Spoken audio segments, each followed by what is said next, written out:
Dari Jalan KS Tugu nomor 10 Palembang, Suara Pendidikan Sumsel, milik kita semua. Assalamualaikum warahmatullahi wabarakatuh, salam sejahtera untuk sahabat pendidikan dimanapun berada. Jumpa kembali di Bincang Pendidikan bersama saya Nela Ardelia. Dan saat ini kita telah kehadiran bersama dengan kita ada Mbak Ratu Monalisa sebagai penanggung jawab aplikasi di Pusdatin Kemdikbudristek. Selamat siang Mbak. Selamat siang. Gimana Mbak kabarnya hari ini? Alhamdulillah baik. Alhamdulillah baik. Semoga Mbak senantiasa sehat dan bahagia. Amin. Semoga kita semua juga sama ya. Amin. Nah Mbak, sekarang ini kan sedang dilaksanakan sosialisasi bak banti dalam rangka Security Awareness 2024 di UPTD BTIKP, Dinas Pendidikan Provinsi Sumatera Selatan, dan yang melakukan sosialisasi ini ada salah satunya Mbak dari Pusdatin. Sebenarnya kenapa sih Mbak harus diadakan sosialisasi ini ke daerah-daerah? Ya baik, Pusdatin sebagai salah satu unit kerja di lingkungan kementerian ya, khususnya Kemdikbudristek, ini mempunyai fungsi dan tugasnya dalam security awareness di lingkungan insan pendidikan khususnya. Nah, hal ini juga sesuai dengan Perpres SPBE, kemudian ada Permendikbudristek terkait dengan SPBE juga, dan ada namanya Persesjen Sistem Manajemen Keamanan Informasi gitu ya. Dalam hal ini salah satu program kerjanya dari SMKI tersebut adalah edukasi keamanan cyber. Jadi kita melakukan sosialisasi ke daerah, kemudian kita juga ada campaign melalui media sosial, terus kita juga melakukan webinar gitu. Oh, berarti ada yang offline sosialisasi, ada juga yang online-nya dari online campaign itu Mbak ya. Terus selain itu apa aja sih Mbak program dari SMKI ini? Ya, selain dari tadi ya kan ada kita terkait dengan edukasi keamanan cyber, juga ada salah satu ruang lingkupnya terkait dengan manajemen insiden keamanan cyber tadi gitu ya. Jadi di sini kita juga membentuk CISR, Computer Cyber Independent Team Response gitu ya. CISR gitu kan ya. Jadi nanti ada timnya, di mana ada tim tanggap respon insiden lah istilahnya gitu ya. Jadi di Pusdatin sendiri ada dan juga ada kita mengajak perguruan tinggi, baik perguruan tinggi negeri dan swasta gitu, membentuk CISR tersebut gitu. Nah, untuk CISR ini berarti yang bisa melaporkan insiden keamanan tuh siapa aja sih Mbak? Dan biasanya laporan yang bisa diterima itu apa aja nih? Ya, jadi kalau misalnya untuk siapa aja sih yang boleh melapor gitu ya, apakah ke Kemendikbud atau ke Pusdatin seperti itu ya. Jadi ke tim CISR ini gitu, Edu CISR sih kalau di kita ya. Jadi siapapun boleh ya, masyarakat umum, baik itu peserta didik maupun pendidik itu boleh gitu. Jadi mengirimkannya baik melalui Instagram Edu CISR ataupun melalui kanal WhatsApp dan juga melalui email gitu ya. Jadi nanti di sana bisa melaporkan insiden cyber apa sih yang terjadi gitu. Tapi ini memang laporan-laporan ini biasanya yang ada di bawah domain Kemdikbudristek gitu ya, kemdikbud.go.id. Jadi nanti mereka melaporkan dan nanti kita validasi atau kita confirm lagi ke pemilik layanan di unit kerja Kemdikbudristek seperti itu.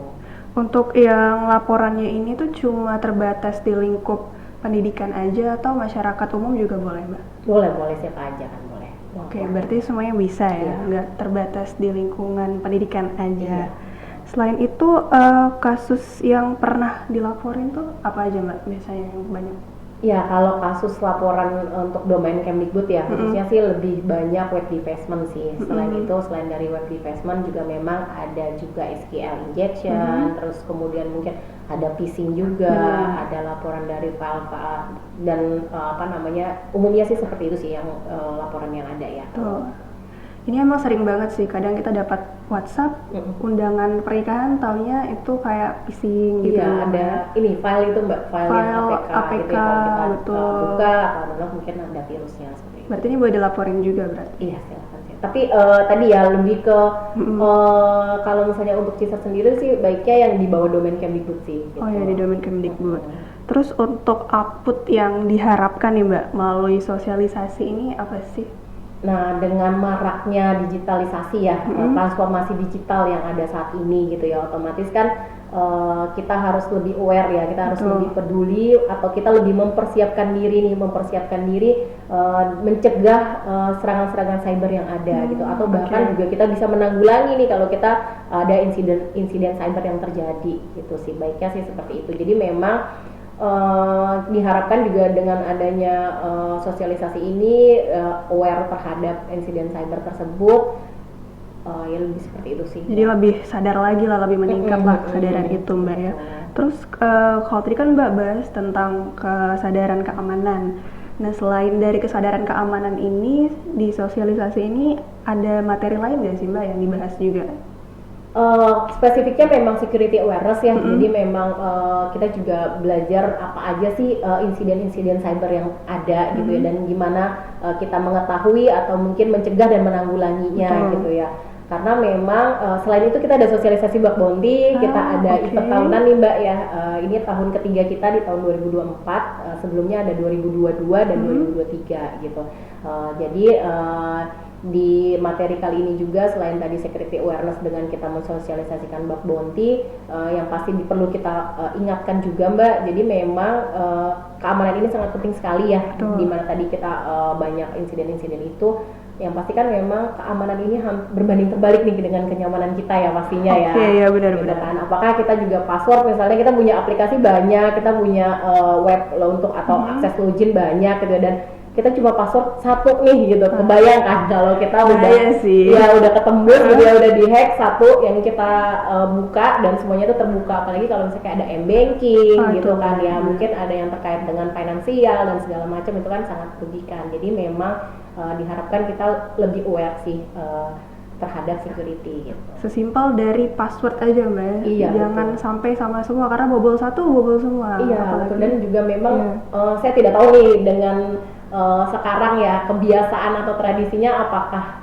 dapat diganti secara berkala, kan kalau untuk syarat-syarat security awareness kita kan pastinya diganti secara berkala nih, tetapi apakah itu dilakukan atau itu hanya saking banyaknya aplikasi, kalau kita ganti kayaknya remember password deh, lupa atau ini gitu, jangan sampai terjadi seperti itu sih. Itu bagusnya berapa kali gitu Mbak, dalam hitungan bulan atau gimana Mbak? Iya, baiknya sih paling tidak minimal 3 bulan sekali. 3 bulan sekali, kalau bisa ganti password. Iya.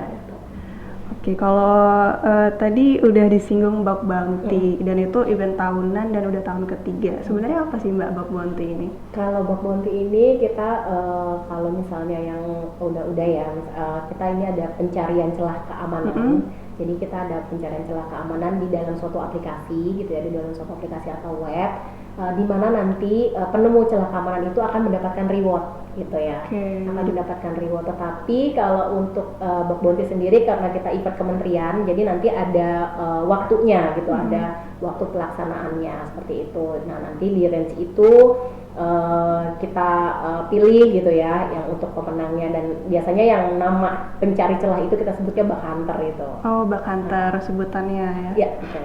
Jadi website itu nanti dicari celahnya sama bug hunter itu apa nggak bakal mengganggu Mbak untuk dari websitenya sendiri, atau bakal di cloning dulu? Iya, karena memang untuk bug bounty sendiri yang event kita lakukan adalah kita punya list target aplikasinya. Jadi memang legal ya gitu, maksudnya ini legal, bukan yang kriminal seperti itu ya. Jadi legal, domain-domain yang di bawah Kemendikbudristek, tetapi memang saat ini bukan versi live, tetapi memang kita cloning terlebih dahulu seperti itu. Jadi yang ada itu di cloning dulu supaya nggak mengganggu di live-nya Mbak ya. Baru nanti bug hunter tugasnya nyari bug di situ. Iya. Oke, ini menarik sih. Terus kalau untuk persyaratan untuk mendaftar tuh apa aja sih Mbak? Ya, salah satu syarat pentingnya pasti warga negara Indonesia ya. WNI. Kemudian WNI yang berdomisili juga di Indonesia. Kemudian beberapa sih banyak syaratnya, nanti mungkin ada dicek juga ya di Instagram lebih jelasnya gitu. Tapi yang kedua, terus kemudian yang pasti statusnya masih aktif sebagai peserta didik itu, baik siswa mahasiswa ataupun sebagai pendidik, dosen dan guru.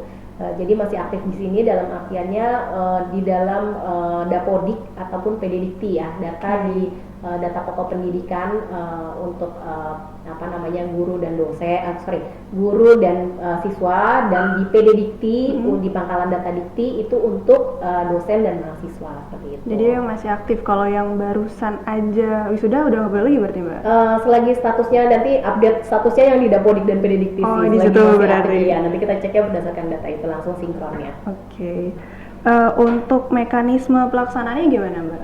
Nah, mekanisme pelaksanaannya sendiri tadi kita memang ada pendaftarannya terlebih dahulu. Di pendaftaran itu di tanggal 6 Mei ini, jadi lagi buka ya sekarang ya. Lagi berlangsung pendaftaran dari 6 Mei sampai dengan 25 Mei. Kemudian kita saring, kita seleksi administrasi dulu ya, kita seleksi administrasi, kemudian juga jika lulus administrasi atau tidaknya nanti diinfokan melalui email. Itu nanti kita ada proses tadi pencarian celahnya itu di 1 bulan. 1 bulan itu di tanggal 3 Juni sampai dengan 3 Juli tersebut. Itu untuk administrasinya? Oh bukan, jadi jeda dari 25 kan ke 3 Juni. Nah nanti setelah ada menerima menerima email verifikasinya, notifikasi diterima atau lulus seleksi atau tidak, maka dia mengikuti bak hunter tadi, mengikuti bak bounty tadi itu dari 1 bulan itu. Waktunya sampai 3 Juli itu. Selama waktu tersebut gitu. Berarti cukup panjang juga sebenarnya waktunya, 1 bulan. Betul, Mbak. Oke, untuk mungkin penilaiannya atau penjuriannya itu gimana Mbak? Jadi kalau untuk mekanisme penilaian sendiri kita punya 2 tahap ya. Yang pertama ada di tahap penyisihan, kemudian ada di tahap final. Nah di tahap penyisihan sendiri peserta kan memberikan laporan-laporan ya. Jadi ada maksimal laporan yang dapat diberikan ke kita gitu kan. Nah itu kita ada dua aspek. Yang pertama aspek teknisnya. Tadi aspek teknisnya dari sisi teknik penyerangannya kita menggunakan UAPS Top 10 2021. Harus yang itu spesifik. Berdasarkan UAPS Top 10 2021. Kemudian ada aspek laporan dengan format yang sudah ditentukan oleh kita. Jadi mengikuti bentuk formatnya tersebut. Kemudian yang kedua ada tahap final. Setelah tahap penyisian tersebut nanti kan kita pilih ya dari berapa semua pendaftar dan semua peserta bak bounty, nanti kita pilih dari juri gitu ya, mana saja yang masuk tahap nominasi ya, untuk nominasi pemenang gitu kan. Nah nanti di tahap tersebut nanti kita ada wawancara. Di dalam wawancara itu nanti ada pengujiannya seperti apa gitu kan, terus apakah dari bentuk keaslian dan lainnya dilihat di situ. Berarti tadi udah dikasih waktu 1 bulan, terus muncullah nama-nama yang masuk nominasi, baru lanjut ke final. Betul.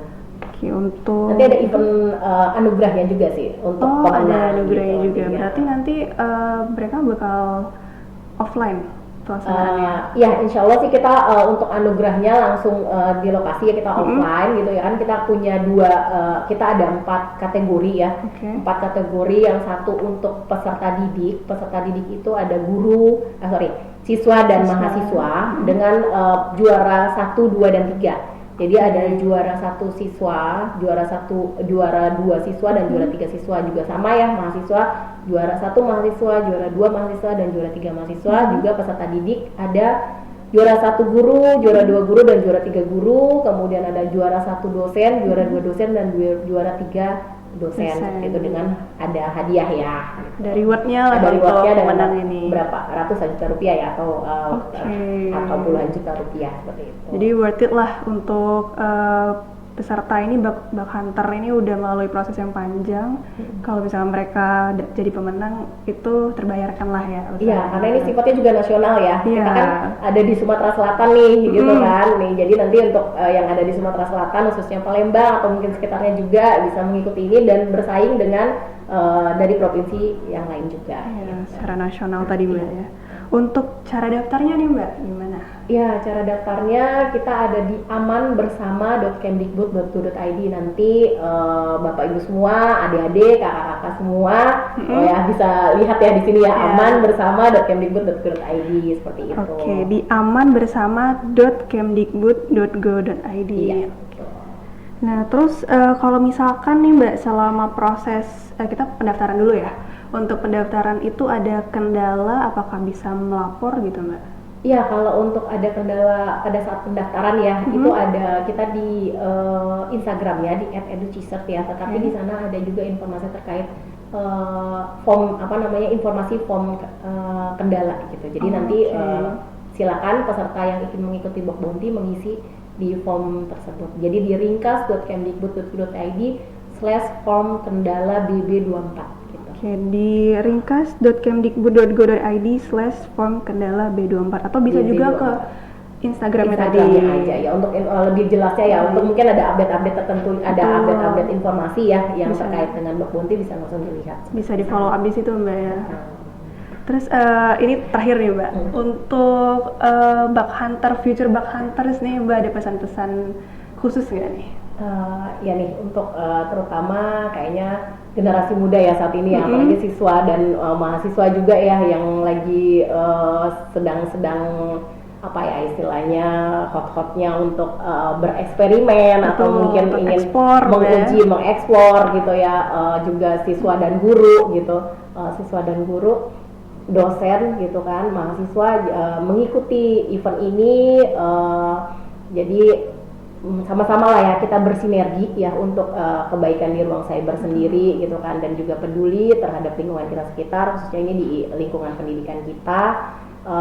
Jadi dengan mengikuti ini juga berpengalaman dan semakin mengasah nih kemampuannya ya. Semoga nih di khususnya ya kita di Sumsel ini di Palembang ada pemenangnya nih nanti nih keluar ya di BB tahun 2024. Tahun ini ada dari Sumsel juga. Kita berharap ya, amin ya rabbal alamin. Jadi sahabat pendidikan, untuk yang mau ikut Bug Hunter, Bug Bounty dan pengen jadi Bug Hunter, terutama untuk siswa, mahasiswa, guru dan dosen di Sumsel, itu langsung aja mendaftar di amanbersama.kemdikbud.go.id, dan semoga dari Sumsel ada perwakilan yang bisa hadir mendatangi malam penganugerahan tadi Mbak ya, jadi pemenangnya. Kita harapkan ya. Baik Mbak, terima kasih atas waktunya. Terima kasih udah tadi sharing-sharing sama kita di sini. Dan sahabat pendidikan, demikianlah tadi bincang pendidikan kita bersama Mbak Ratu Monalisa dari Posdatin. Saya Nela Ardelia mengucapkan terima kasih dan mohon maaf apabila kata yang salah. Baiklah, sahabat pendidikan, demikian bincang pendidikan kita hari ini. Wassalamualaikum warahmatullahi wabarakatuh. Suara pendidikan Sumsel milik kita semua.